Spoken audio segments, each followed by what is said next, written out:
West Bengal judicial সার্ভিসে 23 বা 24-এ যারা সফল হতে চাইছো তাদের একটা জিনিস মনে রাখতে হবে, এই অতি সম্প্রতি আমাদের ভারতের মহিলা টিম বিশ্বকাপ জয় করলো।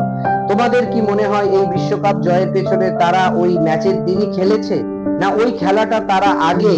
বাইরে মাঠের বাইরে নেটে 100 বার খেলেছে? অর্থাৎ সচিন তেন্ডুলকর যে সেঞ্চুরি করে, বিরাট কোহলি যে সেঞ্চুরি করে, সেই সেঞ্চুরিটা তারা মাঠে করার আগে কিন্তু 100 বার তারা নেটে সেই প্র্যাকটিসটা করে, 100 বার নেটে সেঞ্চুরি করে। অর্থাৎ প্র্যাকটিসে যে যত নিখুঁত হবে সে তত সফল হবে। ঠিক সেই রকম ভাবেই তোমাদের জুডিশিয়াল পরীক্ষায় সফল হবার জন্য পরীক্ষার দিন তোমরা কিছু করতে পারবে না, পরীক্ষার আগে ওই রকম পরীক্ষা তোমাকে 100 বার 1000 বার দিতে হবে। অর্থাৎ তোমাকে হাজারে হাজারে মক টেস্ট দিয়ে দেখতে হবে যে তুমি কতটা স্কোর ডাউন করতে পারছো, সমস্ত সিলেবাসটার উপরে তুমি কত অ্যাডপ্ট করেছো নিজের মাইন্ডকে এবং মেমোরিকে, এবং তার সঙ্গে তোমাকে ডেসক্রিপটিভের জন্য প্রিপারেশনটা নিতে হবে। যেভাবে অপশনালে এবং কম্পালসারি পেপারগুলো আসবে ডেসক্রিপটিভে, সেইভাবে প্রশ্ন উত্তর লেখা প্র্যাকটিস করতে হবে, হ্যান্ডরাইটিং কে সুন্দর করতে হবে, লেখা স্টাইল ঠিক করতে হবে, তার মধ্যে সাইটেশন জাজমেন্ট দিতে হবে, কনসাইজ লিখতে হবে, টু দি পয়েন্ট আনসার করতে হবে।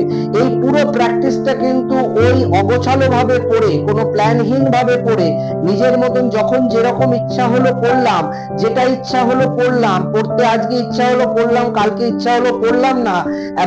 মাসে বা সপ্তাহে একদিন হ্যান্ডরাইটিং মানে আমরা প্র্যাকটিস রাইটিং প্র্যাকটিস করলাম, এরকম ভাবে জুডিশিয়াল কেউ কোনোদিন পাস করতে পারেনি। জুডিশিয়াল পাস করতে গেলে প্রতিদিন 2-3 ঘন্টা করে তোমাকে আনসার রাইটিং প্র্যাকটিস করতে হবে, উইদিন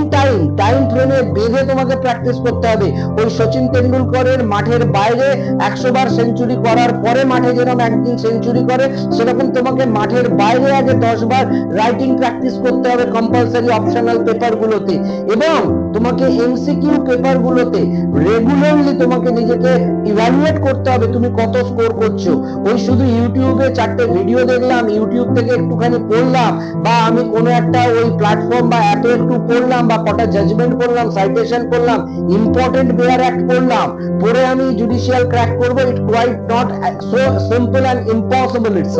তো তোমাকে যদি জুডিশিয়াল ক্লিয়ার করতে হয়, তোমাকে রাইটিং এর উপরে, হ্যান্ড রাইটিং এর উপরে এবং কোশ্চেন রাইটিং এর উপরে জোর দিতে হবে, এবং টাইম লিমিট বেঁধে টাইম ম্যানেজমেন্ট করে টাইম ফ্রেমের সঙ্গে কোশ্চেন গুলোকে শেষ করতে হবে, এবং প্রতিদিন তোমাকে বেয়ার অ্যাক্ট ইভ্যালুয়েট করতে হবে, বেয়ার অ্যাক্টের উপরে এমসিকিউ যত দিতে পারবে হাজারে হাজারে দিতে হবে, এবং সঙ্গে যেটা করতে হবে কম্পালসারি এবং অপশনালের জন্য প্রিপারেশন একসাথে শুরু করতে হবে, তবেই সফলতা আসবে।